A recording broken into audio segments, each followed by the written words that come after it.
Nathan, it was a very brave effort to come back after what you've been through last week in short turnaround. It was pretty stunning. Yeah, look, the last second half last week obviously wasn't a great night for anyone that's got anything to do with the Warriors, whether you're coach, player, fan, administrator, whatever it is. It was a bad period, and then obviously the very short turnaround, and obviously we didn't play so great today, but in the second half we showed a bit of fight and resilience. So at the end of the day, our goal line D sort of, I suppose, in that second half we didn't allow them to score in the second half. So ultimately, I suppose that's what helped us win.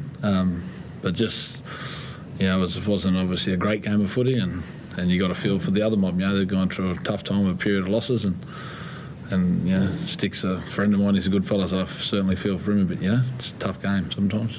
You must be a fairy tale sort of club debut for Dejan Arce. I mean, obviously 4 days ago he signed with you. He hasn't had a win, I don't think, in his NRL career, and he had a blinder today. Yeah, well, he obviously created a nice try for you and kicked for a try, and obviously if he probably didn't get here, maybe we wouldn't have won the game. So I think he did maybe 6 or 7 sets the other day. Look, Dejan's a young kid that's got talent. That's why he was at the Cowboys for so long, and why we've brought him to the club. And Dejan's just got to work out himself what type of player he wants to be and what level he wants to get to. And if he really knuckles down, hopefully, he's certainly got the talent to make a bit of a career for himself. Do you think Madeline should have stayed on the field? Were you a bit concerned when that unfolded? Oh, look, it certainly went a bit awkward there. There's no doubt, but I don't think he went out deliberately to do it. I always look at the action as a bit, a bit stiff, and I couldn't argue that it shouldn't have been a penalty. And he's on report, and that's probably, in all being fair, if that was one of their players did it, I'd have been happy to cop a penalty and report, and then see where it takes itself. But I don't think it was deliberate, and he was more. If you watch how Lodgy plays, he more hits and spins a bit, and he sort of went to spin away, and he got it a little bit wrong. So I think the ref roughly got it pretty right there. And Nathan, congratulations on the win first up. Good to see you again. Question about Lisi Katoa. So he made his debut a couple of years ago, really exciting edge back rower, and when he came on, he's used generally through the middle and took some really solid hit-ups, lots of intensity. Do you see his development merging into a middle forward, or it's a good question. At the end of the year, whether he pushes it's a good question. You obviously watched the game too, because it's very on the ball there, mate. It was his best game of footy he's ever played. Yeah, best game he's played, and he's the edge and the middle are very different. There's a lot more challenging, and what people probably don't know about Ellie is that Ellie started playing the NRL after he'd only played 4 or 5 rugby league games. So he's a rugby union kid, rugby union background. So Ellie's played more NRL games than he's played rugby league games in his life. So it's not easy. We had our 2 young centres out there today, Villy and Rocco. Both those boys are, again, rugby union boys, and with COVID in the past 2 years, they've probably both played 20 or 25 rugby league games, and yet they're conducting themselves in the NRL, playing in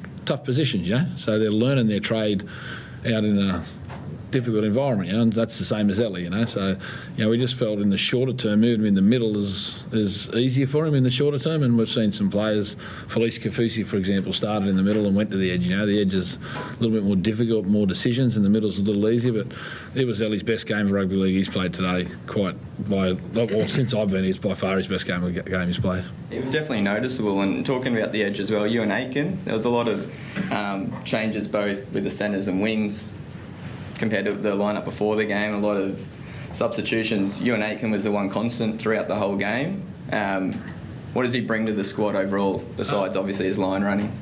He's consistent. That's probably the best way. He's consistent, and he's played the NRL for a long time, so mentally he can handle some sort of difficult periods in his mind. He doesn't quit, he doesn't give up. His defence is consistent, but that's the biggest thing he brings to our football club. He's in and around a lot of younger players, and there today I had Dejan. I think Dejan's only played 4 or 5 first grade games, and then he had Villy, who's played about 4 or 5, and I think Wetz was the most experienced, and he's probably played 30 odd. So he's with some young people there, and he's very consistent, and if those boys can learn that from him, that'll be a great learn from him. And Adam, I saw a lot of the forwards, especially you guys early in the game, Canberra on top, looked pretty hot out there. Yeah. Well, how's the fitness coming along with the forwards group especially? Yeah, obviously, we had to punch out a lot of minutes there without the ball. We made it a bit hard on ourselves, but I feel like our forward pack's coming a long way. Lodgy, he's a real leader in the pack. We've got like Jazz there. He's a real energizer bunny through the middle there, sort of player. But it was really hot out there, and it was very slippery out there as well. But both forward packs done a lot of work, and they'll probably be very proud of themselves. Nathan, you had Ash Taylor in the box with you. News broke today that he might have played his last game. I mean, what was the significance of having him there, and is that you expecting to see him again?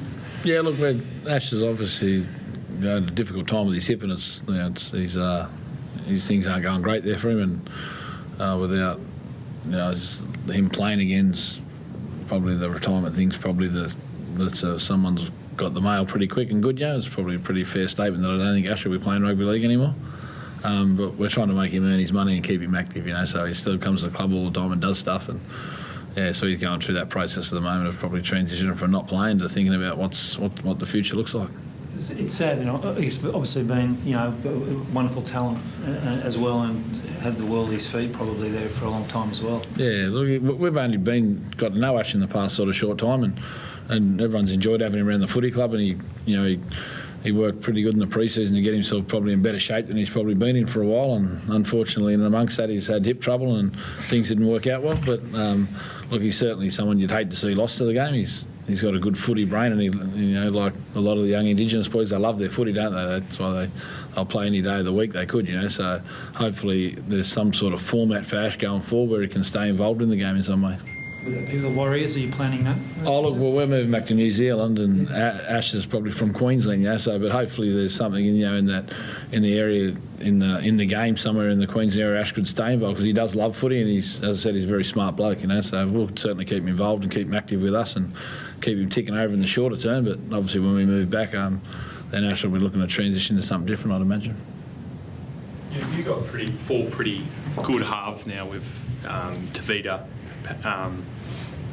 Arthey, Bortnow, Johnson and Nikorima. Who do you imagine is your best combination? Because Arthey had done a pretty good combination with Aiken today for a first game, and I don't imagine that would have met too long ago for a Dejan got to training on Thursday, and we didn't really do anything because we had a lot of boys who were a bit wounded, and we never flew back till Tuesday arvo. So and then he did a session on. So the combination things, obviously there's probably zero combo there, but Dejan did well, as you said.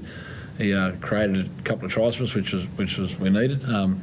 What's our best combination? I'm not too sure. We've got a few boys coming next year as well. A young fellow from Cronulla, Matt Calf, and signed a good young fellow from the Roosters, a good young half too. So they're difficult. The best teams. You watch the two top teams at the moment. Clearly, the two best teams in the competition at the moment are Melbourne and Penrith, and have a look at their halves and their fullbacks and their hookers. You get that right. It makes helps coaches look okay. It looks like you know what you're doing with it, doesn't it? That's the reality of it.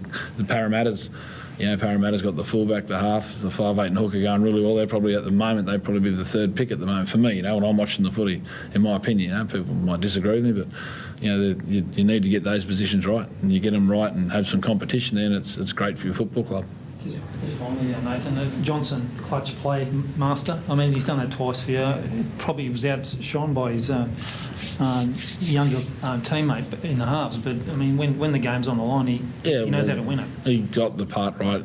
Ultimately, at the end of the day, he got the part right. He had to get right, and he's done that twice for us now. He hasn't been one of our standout players in the games he's played in that we've won, but two of them we won. He got the play right that we couldn't get right last year. We had 5 goes for 5 misses last year to win games with field goals, and this year he's 2-2. So ultimately, at the end of the day, someone's got to do it, and Sean's done it for us.